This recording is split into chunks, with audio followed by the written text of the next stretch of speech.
Crocs seem to be everywhere, following the smell of the meat.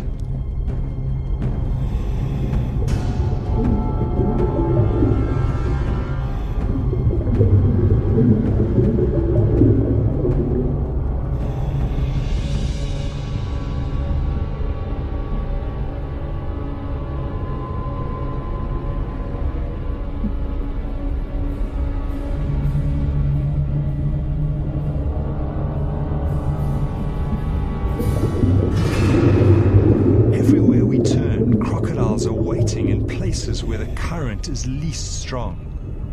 It's a maze blocked by dragons. I find it hard to read their body language, but none seem to be showing aggression yet.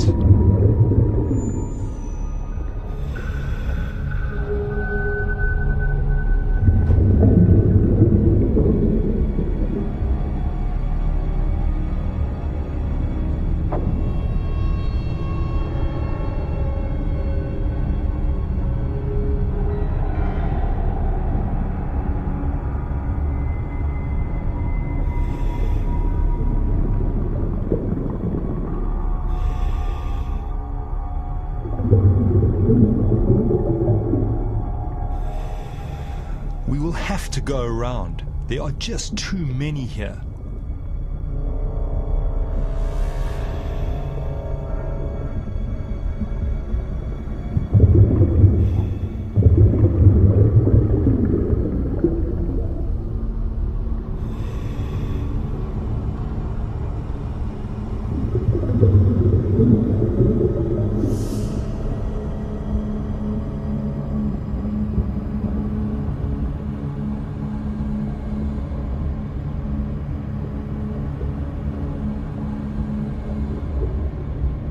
The divers going into the situation is very unknown. I'm quite nervous for both of them, and they've really got to have their wits about them. You don't want them bumping into an animal, because I think that the reactions around a carcass, you see them when they're feeding, another croc comes by, they often snap at them just to let them know, hey, it's my turn, you hang back.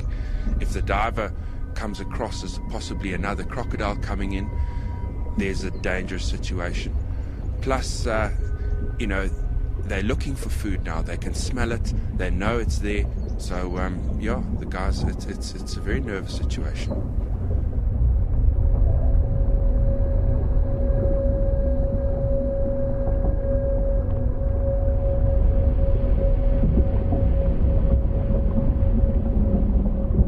I'm surprised no crocodiles have confronted us yet. We are well into their feeding territory. In the gloom, I make out a large pelvic bone ripped from the carcass. Amazingly, no animals challenge us as we approach it. Do they somehow know we pose no threat to their food? Or are they just waiting to attack?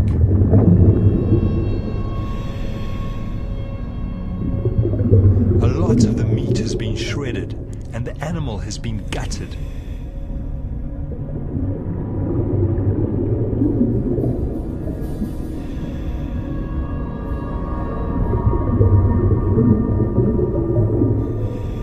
Walter watches my back as I inspect the carcass. There are huge puncture marks on a leg bone.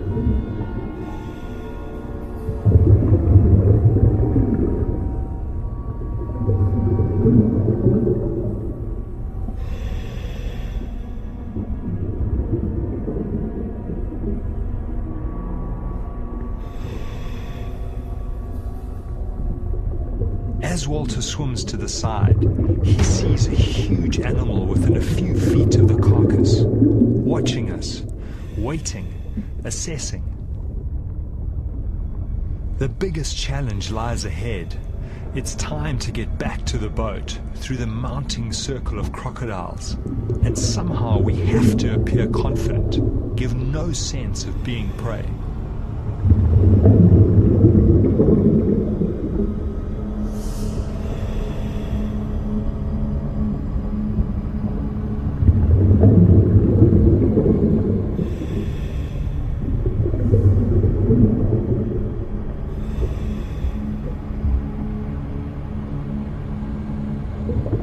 Every 40 minutes, a crocodile needs to surface and get a breath of air.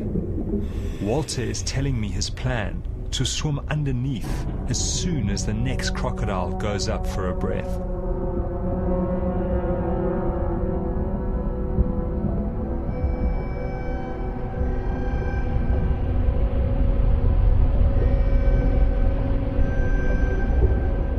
As we take the gap, we bump right into another huge male. Fortunately, he too goes for air.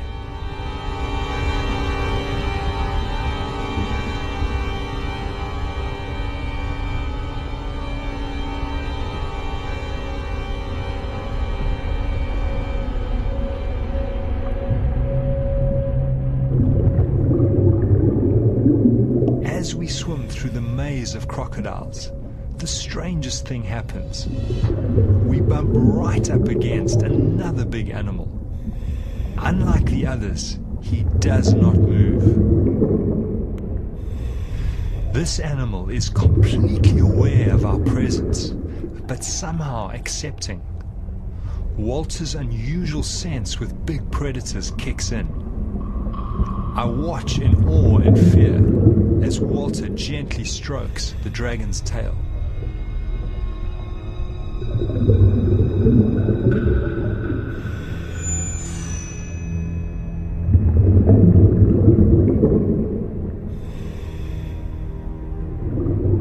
Then something happens that I could never have imagined. I watch in disbelief as Walter begins to ride the crocodile across the river in the direction of the boat.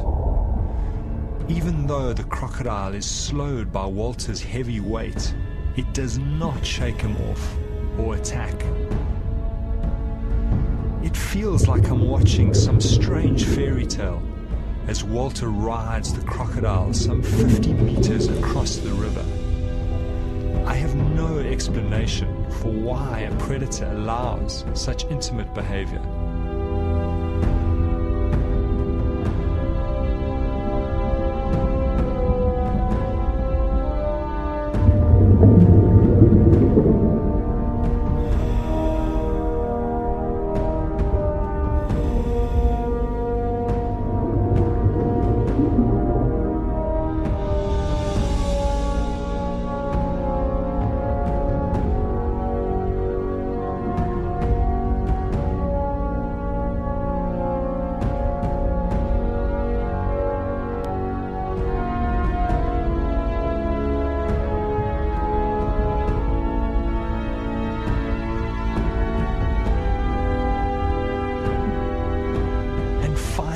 Flicks away. Yet again, these animals reveal another side, the mystery side that few people ever get to see. I'm humbled and awed.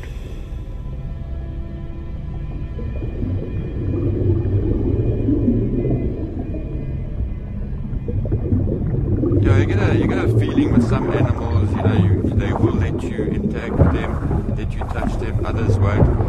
This particular one, obviously, I didn't know what it was going to do when I first touched it. I didn't know if it was going to turn around and try and bite, or when I held on properly, if it was going to have an adverse reaction, but it didn't seem to mind at all. It just plodded on. It just put it into low range and it just went into that current. Yeah. Strong. And it was fantastic, man.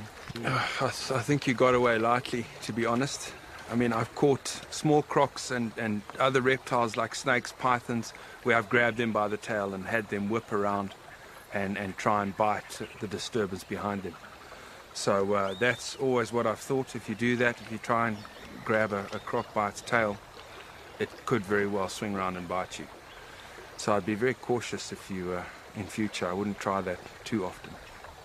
Now, I was expecting that any second because, you've seen how these animals react to other things in the wild. And that's why I was extremely gentle in the beginning. And I was expecting it to rear around and sort of have a go at me, but it just kept on going. And all along, the more weight I put on it, the more I thought, okay, it's going to turn now, it's going to turn now, until I was completely gliding along with it, and I just accepted it. So I sort of got a little bit more at ease, because you don't quite know exactly how it's going to react. But this one reacted beautifully, you know. It's amazing. I've certainly been very nervous a lot of the time, being stuck here on the boat, having the guys get in the water near feeding crocodiles, getting in the water at night, doing, you know, all the kind of things that have always been sort of no-go areas, things you just don't do with crocodiles. And here the guys have been doing it, and you know, to be back here at the boat, the divers are back in the boat.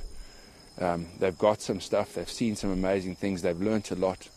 To me, it's a huge relief, just knowing that this is all behind us, and we've sort of survived this little escapade.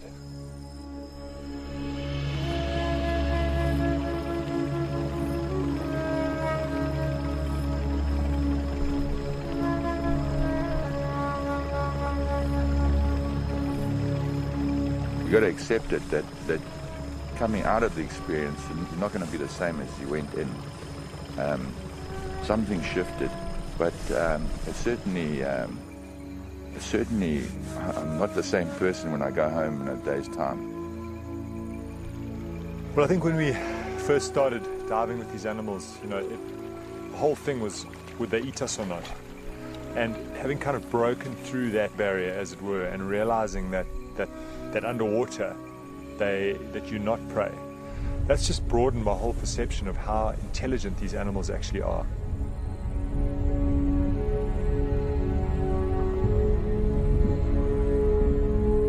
Through this journey, I've been haunted by two voices.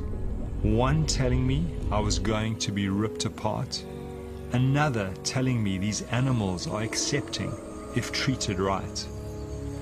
Thankfully, the second voice won over, and I was able to conquer my deepest fear and realize these animals have a far greater range of intelligence and sensitivity to humans than we ever thought. It's opened up a new light on crocodiles. It's brought me closer to them as a species. For me, these special moments when man and dragon come together, that's when I'm most alive.